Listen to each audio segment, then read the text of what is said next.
आरोग्य। नमस्कार, मैं डॉक्टर मानसी आप सभी दर्शकों का आरोग्यम कार्यक्रम में हार्दिक स्वागत करती हूँ। जैसे आप जानते हैं कि ये हमारे बालों को लेकर हमारी श्रृंखला चल रही है और इस श्रृंखला में हम बालों के आरोग्य को लेकर, उसकी समस्याओं को लेकर और वो समस्या के क्या क्या कारण हो सकते हैं, इसको लेकर हमने बहुत सारी चर्चा की है, बहुत सारी अच्छी जानकारी भी हमें प्राप्त हुई है। तब से हमारे साथ डॉक्टर अर्चना जी जुड़ी है। डॉक्टर अर्चना जी आज भी हमारे साथ है। मैम, आपका बहुत बहुत स्वागत है। शुक्रिया मानसी। तो आज हम ऐसी एक बात करना चाहेंगे मैम, जैसे कि पिछली बार दर्शकों को भी याद होगा कि जब मैम बात कर रही थी तो मैम ने एक कहा था कि ऑयलिंग को लेकर मैम कुछ बात कर रही थी, क्योंकि हम तब बात कर रहे थे बेसिकली कि हमारा जो स्काल्प है उसकी हमें निगरानी कैसे रखनी चाहिए। जी। तो मैम थोड़ा सा कन्फ्यूजन हम लोगों को भी है, क्योंकि कुछ लोग कहते हैं कि ऑयल लगाना चाहिए, अचानक से हम कोई पॉडकास्ट ऐसे देख लेते हैं कि ऑयल नहीं लगाना चाहिए। तो इन जनरल लोगों के मन में मुझे लगता है कि एक थोड़ा सा कंफ्यूजन का वातावरण तैयार हो रहा है जी। लेकिन जैसे कि हम बचपन से जानते हैं कि बचपन में तो सबको बताया जाता था ऑयल तो लगाना चाहिए, तो अभी अचानक से ये क्या हो गया। तो ma'am as a Ayurveda doctor आप इसके बारे में इसको कैसे लेती है और आप लोग एज अ डॉक्टर इसको कैसे सोचते हैं? जी, बहुत अच्छा सवाल किया है। मैंने भी हाल ही में एक पॉडकास्ट पे देखा है कि किसी एक्सपर्ट ने बताया कि आप हेयर ऑयलिंग मत कीजिए या हेयर ऑयलिंग इम्पोर्टेंट नहीं है। तो एज अ आयुर्वेदा मैं आयुर्वेदा से बिलोंग करती हूँ और आयुर्वेदा में ऑयल को अनन्य साधारण महत्व है जी। जो कि आयुर्वेदा की जो भी एक फिजियोलॉजी है या जो भी कॉन्सेप्ट्स है वो ऑयलिंग के हिसाब से बहुत अलग है। बिल्कुल। तो ऑयल एक तो ये है कि वो नरिशमेंट फैक्टर है। ओके। चाहे वो आप स्काल्प को यूज करो, चाहे वो आप बॉडी को यूज करो, चाहे आप वो इंटरनल कंजम्पशन करो, तो oil it's very important factor for our body as a nourishing agent. Yes. Okay. तो ऑयलिंग नहीं करना है, ये मैं एज एन आयुर्वेदा चिकित्सक मैं ये नहीं बोल सकती हूँ किसी को, लेकिन हाँ उसका एक तरीका है। आप सही तरीके से आप हेयर ऑयलिंग कीजिए तो उसका आपके शरीर हेयर्स की ग्रोथ के लिए, हेयर्स के हेल्थ के मेंटेनेंस के लिए ऑयल एक इम्पॉर्टेंट रोल प्ले करता है जी। आप अगर देखोगे तो आप अमेज़न पे या ऑनलाइन सेक्टर जो है वो रेंज ऑफ ऑयल के प्रोडक्ट्स आप देखोगे कि अवेलेबल है मार्केट में। Range of products of hair shampoos के अवेलेबल है मार्केट में, range of products of serum के अवेलेबल। हर एक हेयर की एक बहुत बड़ी रेंज अभी डेवलप हुई है मार्केट में, जहाँ के शैम्पूज है, एंटी डैंड्रफ शैम्पूज है, सीरम्स है, कंडीशनर्स है, हेयर कलर्स है। तो ये हमें उसमें से चूज करना है हमारे लिए सही क्या है जी। नॉर्मली अगर देखेंगे तो स्कैल्प का जो पीएच होता है वो एसिडिक होता है। It is below 7, it is normally 3 to 4.4, जो कि नॉर्मल हेयर के लिए, हेल्थ के लिए, हेयर हेल्थ के लिए नॉर्मल है जी। उतना मेंटेन रहेगा तो हेयर को जो प्रॉब्लम होने वाली होती है, फॉर एग्जांपल अगर पीएच बढ़ जाता है, एसिडिक का अल्कलाइन हो जाता है, तो वहाँ पे डैंड्रफ डेवलपमेंट ज्यादा डेवलप होता है अगर वो एसिडिक पीएच मेंटेन नहीं रहेगा तो जी। तो ये पीएच मेंटेन रखने का काम ऑयलिंग करता है। तो हेयर ऑयलिंग क्यों करना है? अगर आप आयुर्वेदा की टेक्निक से अगर या आयुर्वेदा के एस्पेक्ट से अगर आप पूछोगे तो हेयर ऑयलिंग करने के बहुत सारे फायदे हैं। सबसे इम्पोर्टेंट है ये, आप रेगुलर हेयर ऑयलिंग मतलब क्या, उसकी भी टेक्निक है। हम लोग जब आयुर्वेदा में बोलते हैं तो हेयर ऑयलिंग करते समय नॉर्मली वो लुक वार्म, थोड़ा सा वार्म करके आप ऑयल अप्लाई कीजिए, हेयर के रूट्स को, स्कैल्प को यूज कीजिए और वो भी जेंटली अप्लाई कीजिए। कैसा अप्लाई करना है ये मैं आपको थोड़ा सा गाइडलाइन बताऊंगी जी। जेंटली आपको वो मसाज करना है ताकि वो जो हेयर रूट्स है वो कहीं पे ब्रिटल ना हो जाए या उसको कहीं पे ईजा ना हो जाए या उसको हानि ना हो जाए। तो आप जेंटली मसाज कीजिए। मैंने देखा है नॉर्मली लोग बालों को जो तेल लगाते हैं ऐसे इतने रिगरसली लगाते हैं, इतने हार्शली लगाते हैं कि जो रूट होता है वो कहीं ना शेड ऑफ हो जाता है। Okay. Hair root shed off हो जाता है। और ऑयलिंग का एक जो इम्पोर्टेंस है या उसका जो ये है कि नरिशमेंट वो नहीं होता है फिर वहाँ पे, वो सिर्फ वहाँ जाके रुक जाएगा। तो आपको ऑयलिंग करते समय सिर्फ लगाना नहीं है, तो उसके 2-3 चीजें हैं। ऑयलिंग करते समय आप उसको प्रेशर से, माइल्ड जेंटल प्रेशर से उसको मसाज करोगे। मसाज करना है आपको स्कैल्प का। उससे क्या होगा कि जो ऑयल आप लगा रहे हो वो एब्सॉर्ब होगा स्कैल्प से, that will go to the roots, hair root तक जाएगा जी।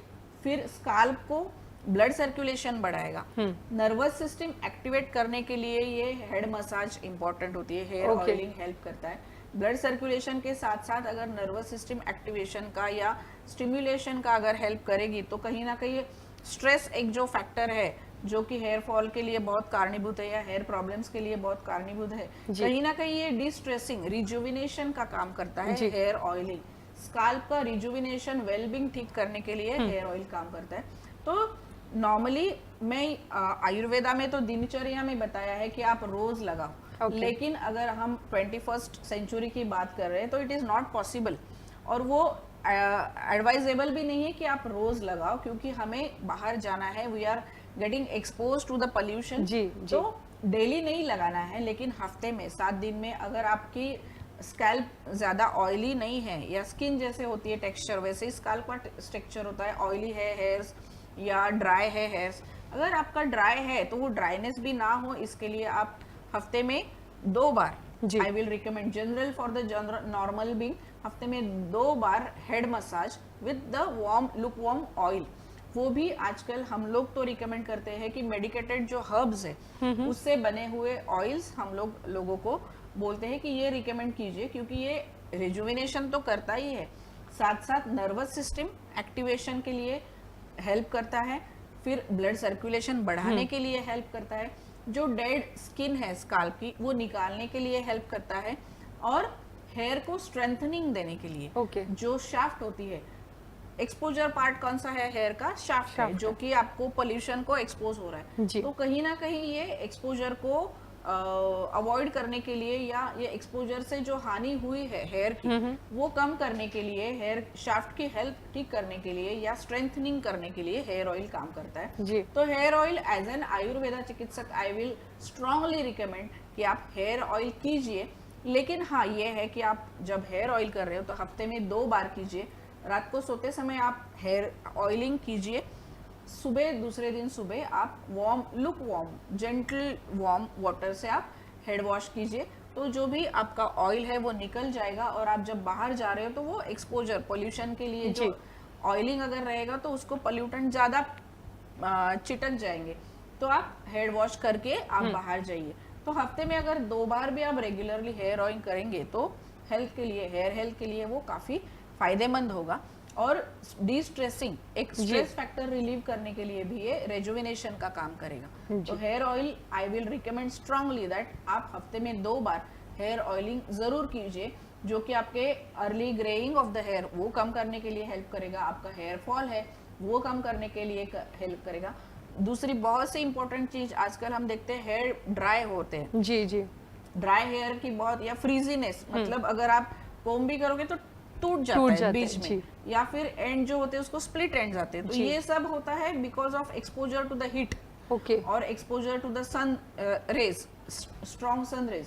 तो अगर ये ड्राइनेस कम करना है तो ये हेयर ऑयलिंग हफ्ते में 2 बार या 3 बार भी आप कर सकते हो, तो कीजिए, जो कि आपको हेल्प करेगा। लेकिन यही है कि आप वो लगा के बाहर ना निकले, क्योंकि अगर बाहर निकलेंगे तो उसको आपको पोल्यूशन से इन्फेक्ट हो गए, जो डस्ट है वो बैठ जाएगी और वहाँ पे डैंड्रफ फॉर्म ज्यादा होगा। तो रात को ओवरनाइट आप हेयर ऑयल कर सकते हो, बिल्कुल आप हफ्ते में 2 बार हेयर ऑयल कीजिए, ओवरनाइट रख के दूसरे दिन क्लीन कीजिए। तो this is all regarding the magic of hair oil application, जो कि करना चाहिए, जो बचपन से हम लोग सुनते आ रहे हैं, हमारे बड़े बुजुर्ग घर में जो बोलते हैं, गलत नहीं है, बस यही है कि उसको आप थोड़ा सा आज के रूटीन में अलग तरीके से उसका यूज करना है, उसको रूटीन में अलग तरीके से एप्लीकेशन करना है। जी धन्यवाद डॉक्टर। तो मुझे लगता है कि ये हेयर चंपी करना कितना इम्पोर्टेंट है वो हमें डॉक्टर के अभी के जो हम डॉक्टर ने एक जानकारी हमें दी उससे पता चलता है। तो हेयर चंपी करने से स्ट्रेस भी थोड़ा कम हो ही जाता है, तो मुझे लगता है ये तो हमें ज़रूर करना चाहिए। तो डॉक्टर, जब हम आप ये हेयर ऑयलिंग की बात कर रही थी, तब आपने एक यूज किया कि मेडिकेटेड ऑयल, या फिर उस जिसमें ऐसे हर्ब्स हो जो हमारे हेयर के लिए अच्छे हो। तो क्या ऐसी कौन सी वनस्पतियां है कि जो हमारे हेयर के लिए अच्छी होती है, या फिर ऐसे हेयर ऑयल में वो इंक्लूड होती है, वो बताइए। जी देखिए, जब मॉडर्न साइंस अगर बोलती है तो जो भी उनके यूज किए गए शैम्पू या ये है, ये सब केमिकल बेस्ड है। बिल्कुल। लेकिन हेयर हेल्थ के लिए अगर आप बात करोगे तो coconut is very useful thing. हम लोग बचपन से कोकोनट ऑयल यूज करते हैं हेयर एप्लीकेशन के लिए, हेयर ऑयलिंग के लिए। तो बहुत सी आयुर्वेद में बहुत गुणकारी वनस्पतियां बताई है जो कि हेयर की हेल्थ मेंटेन रखने के लिए मदद करती है। लेकिन यहाँ पे मैं और एक बात स्पेसिफिक बताना चाहूंगी, लोकल बाहर एक्सटर्नल एप्लीकेशन उतना फायदेमंद नहीं है जितना वो ऑयलिंग के साथ साथ अगर आप इंटरनल मेडिकेशंस भी लो या इंटरनल सप्लीमेंट अगर आप लो तो वो हेयर हेल्थ मेंटेन रखने के लिए ज्यादा इफेक्टिव और या ज्यादा आपको इफेक्ट दिखेगा उसमें। तो इंटरनल मेडिकेशंस भी बहुत है जो कि आयुर्वेद में बताए गए हैं, जो कि हमने इंटरनली लेने चाहिए। आजकल फोकस ये होता है कि लोग बोलते हैं अच्छा मेरे बाल झड़ रहे हैं तो चलो तेल लगा लिया, मतलब आपके हेयर फॉल रुक गया। तो ये मिथ है।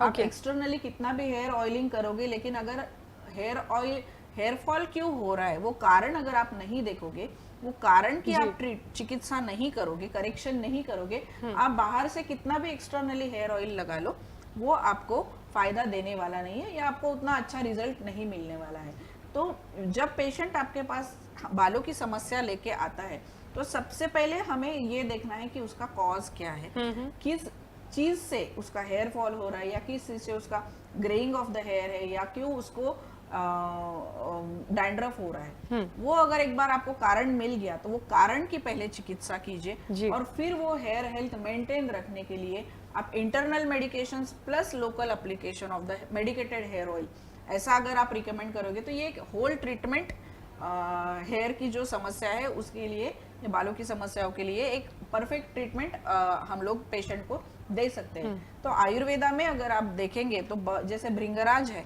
जी, देन मेथी है, मेथी दाना है, अनियन है, अनियन का रस है, तो ये कोकोनट है, मैंने जैसे पहले भी बताया। तो ये बहुत सारी ऐसी गुणकारी औषधियां हैं जो कि उसकी कार्यकारी कुछ एसिड्स होते हैं उसमें, मैं ये आपको एक एक डिटेल में बताऊंगी जी। बिल्कुल। तो जो कि आपको हेयर हेल्थ के लिए काम करते हैं। तो कॉमनली देखे गए हम लोग जो यूज करते हैं उसमें है कोकोनट यूज करते हैं हम लोग, फिर उसमें मेथी दाना यूज करते हैं हम लोग, भृंगराज यूज करते हैं हम लोग। तो ये सब चीजें जो है ये हेयर हेल्थ के लिए इम्पोर्टेंट है। जी, धन्यवाद डॉक्टर।